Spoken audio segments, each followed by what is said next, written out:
अस्सलामु अलैकुम वरहमतुल्लाहि वबरकातुहू। बिस्मिल्लाहिर्रहमानिर्रहीम। आज की प्यारी सी हदीस पाक है।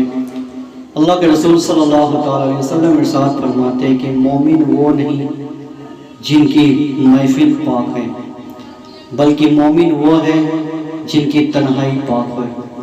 तो इस छोटे से हदीस पे अमल करें, यानी इसकी मुराद ये है, इसका मीनिंग ये है कि आप जब भी तन्हाई में बैठे हो तो गुनाह से बचा करें, और महफिल में जब भी बैठे हो तो नेकी की राह में आगे हमेशा बढ़े।